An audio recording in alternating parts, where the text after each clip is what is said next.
On the far side of a map creased by many hands, there was a river so wide that bridges looked like polite suggestions.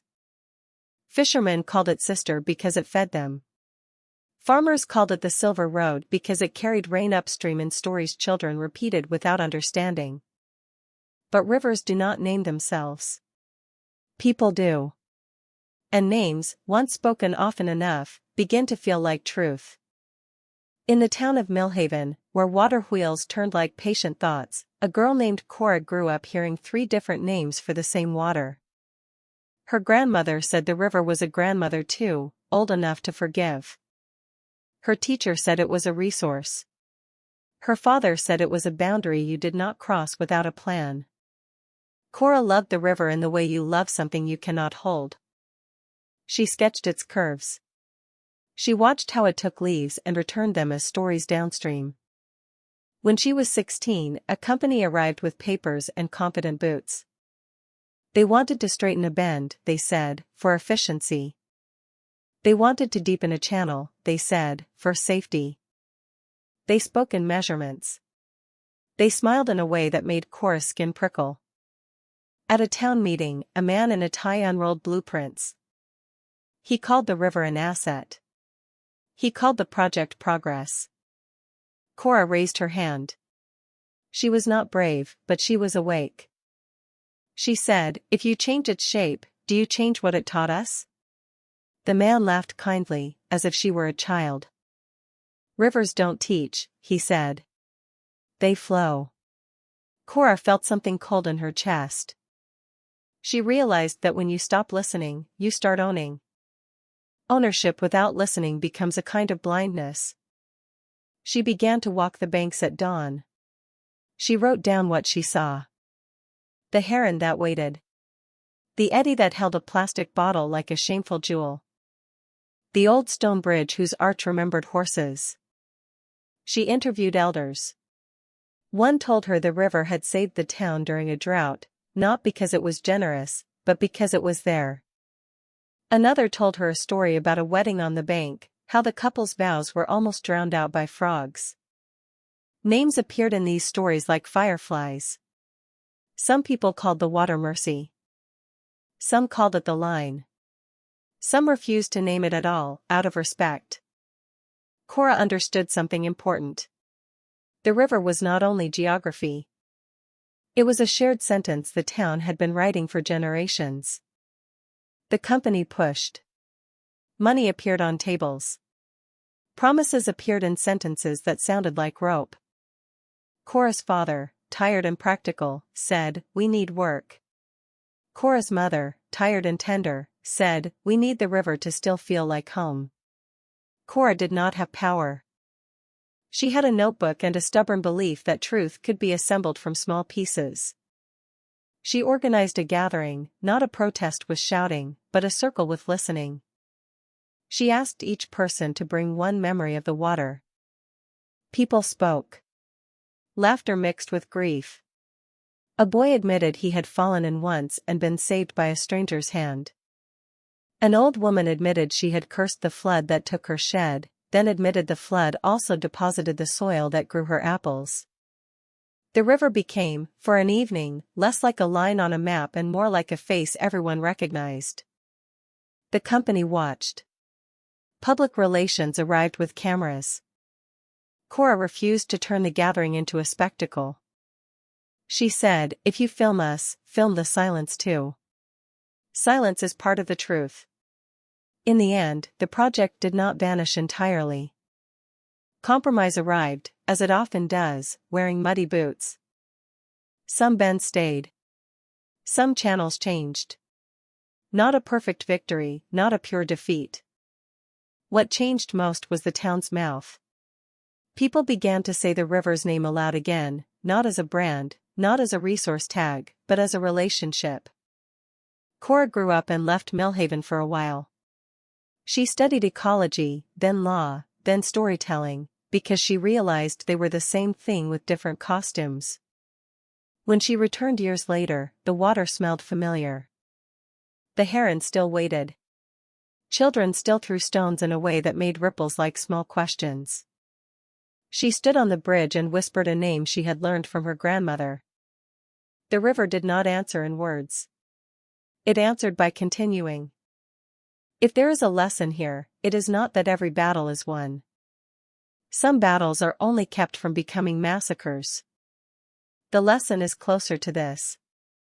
A place becomes home when people agree on what must not be sold. Sometimes that thing is land. Sometimes it is dignity.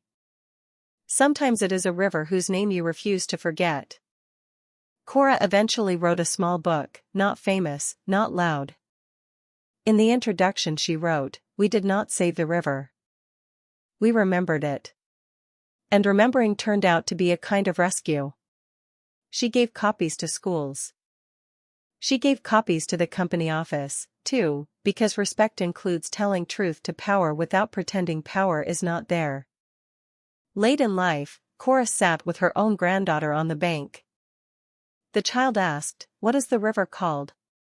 Cora smiled. "It has many names," she said. "But if you listen, it also has one sound." The child listened. Wind. Water. A distant boat. The sound of time moving through a town that had almost traded its memory for convenience. The river went on, wide and patient, carrying leaves and plastic and dreams and mistakes, because that is what rivers do. They do not moralize. They connect.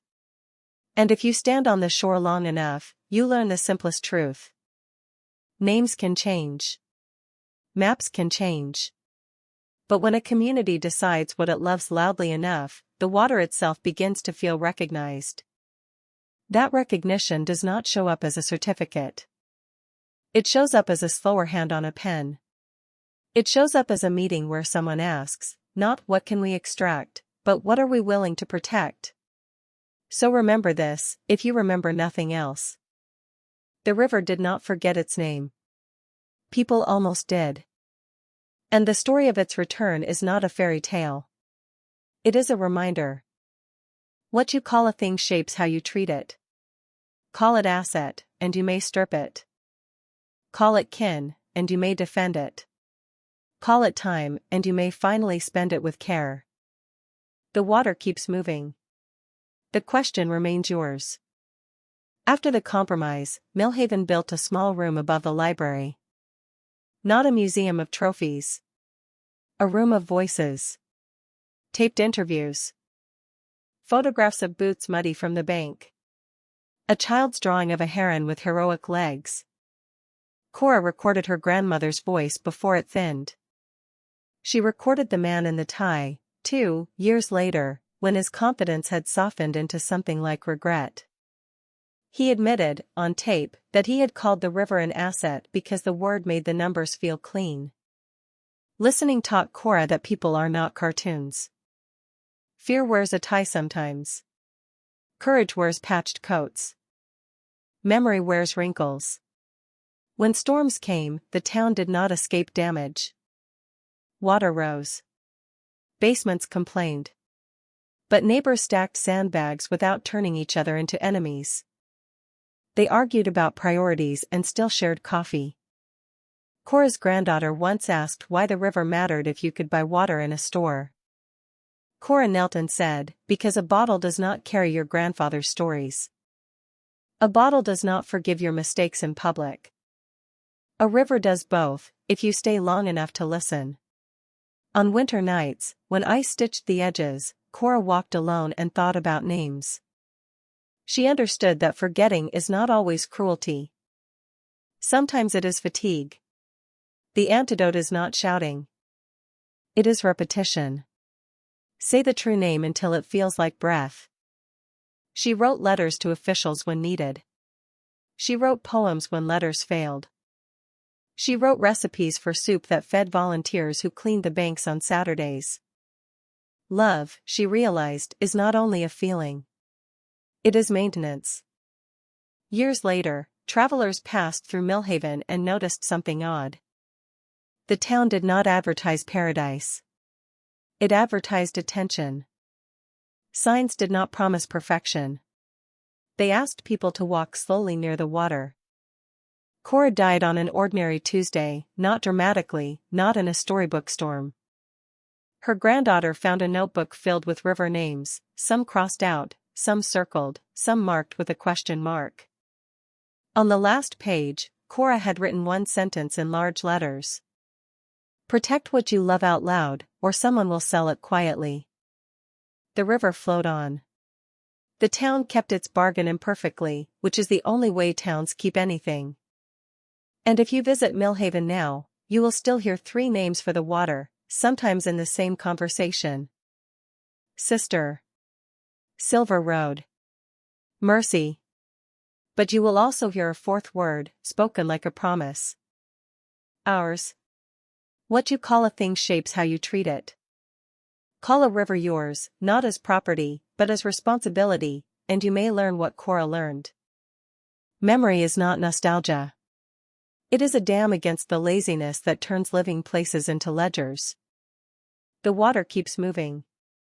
The question remains yours.